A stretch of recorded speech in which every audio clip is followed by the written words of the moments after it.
Hello friends, welcome to my YouTube channel. पिछले video में हमने नेट के पाठ्यक्रम में संकलित इकाई 7 की कहानी पिता का कथावाचन किया था।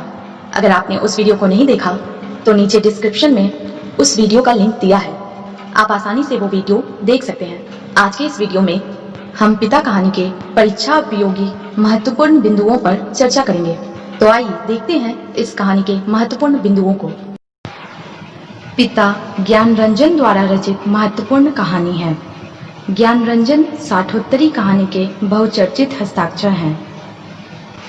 साठोत्तरी पीढ़ी के 4 यार के रूप में प्रसिद्ध मंडली के चारों सदस्य ज्ञानरंजन, दूधनाथ सिंह, काशीनाथ सिंह एवं रविंद्र कालिया में से सबसे पहले सर्वाधिक प्रसिद्धि ज्ञानरंजन को ही प्राप्त हुई।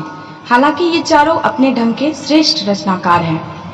इसके बाद ज्ञानरंजन ने हिंदी की सर्वोत्कृष्ट पत्रिका पहल का संपादन किया है।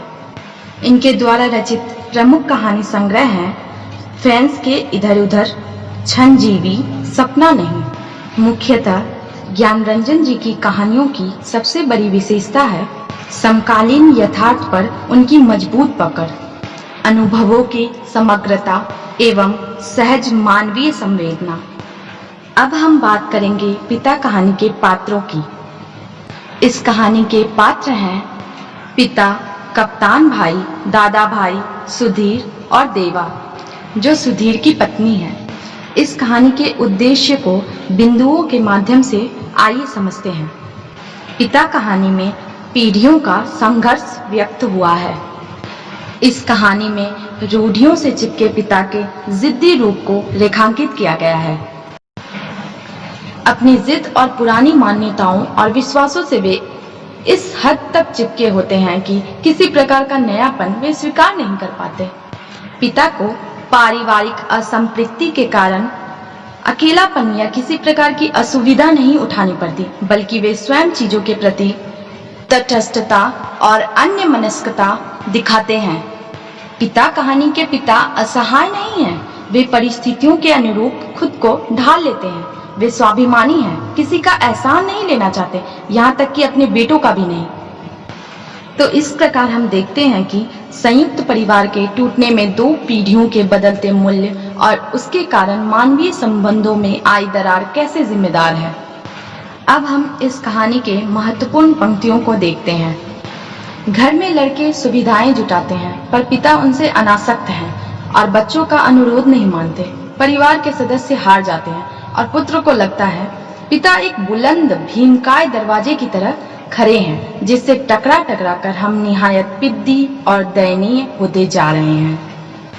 अभी तक सुधीर ने ऐसे जीवन मूल्यों की तलाश नहीं की जो उसके जीवन को समुचित गतिशील दिशा प्रदान कर सके।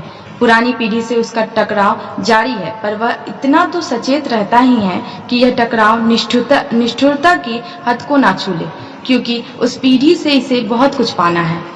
अगर कोई शीत युद्ध ना होता पिता और पुत्रों के बीच, तो वह उन्हें जबरन पंखे के नीचे लाकर सुला देता, लेकिन उसे लगा कि उसका युवापन एक प्रतिष्ठा के आगे कभी बहुत कम मजबूर, कभी कमजोर हो जाता है और उसे भुगत भी रहा है। दरअसल उसका जी अक्सर चिल्ला उठने को हुआ है, पिता तुम हमारा निषेध करते हो, तुम ढोंगी हो, अहंकारी ब्रज अहंकारी। लेकिन वह कभी चिल्लाया नहीं। कहानी का वह पिता के प्रति कटु है, उसके मन में विद्रोह है, फिर भी वह पिता का खुलकर विरोध नहीं कर पाता, तो इसीलिए कि उसे पिता से अभी बहुत कुछ पाना है। पिता कहानी के पिता पुराने मूल्यों के प्रति हठवादिता के बावजूद अमिट छाप छोड़ जाते हैं। पिता टूटते हुए संबंधों की कहानी नहीं है, हालांकि इसमें अलगाव बोध की गहन पीड़ा है।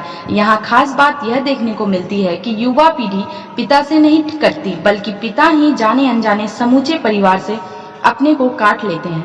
परिवार उनसे जुड़ना चाहता है, पर वे अलग निरपेक्ष बने रहना चाहते हैं। बड़े बूढ़े लोग जैसे बहू बेटियों के निजी जीवन को स्वच्छंद रहने देने के लिए अपना अधिकांश समय बाहर व्यतीत किया करते हैं, क्या पिता ने वैसा ही तो करना नहीं शुरू कर दिया है? कहानी पढ़कर तो ऐसा ही लगता है कि पिता परंपरा से चली आ रही भूमिका में उतर आए हैं। वे अपने बेटों को नएपन से नहीं काटते हैं, ना ही आधुनिक उपादानों के उपयोग करने से मना करते हैं, बल्कि स्वयं को शायद इनके उपयुक्त ना समझकर इनसे अलग थलग हो लेते हैं। यह कहानी पुराने और नए मूल्यों के टकराव की कहानी है। आशा करती हूँ कि मेरा छोटा सा प्रयास आप सभी को अच्छा लगा होगा।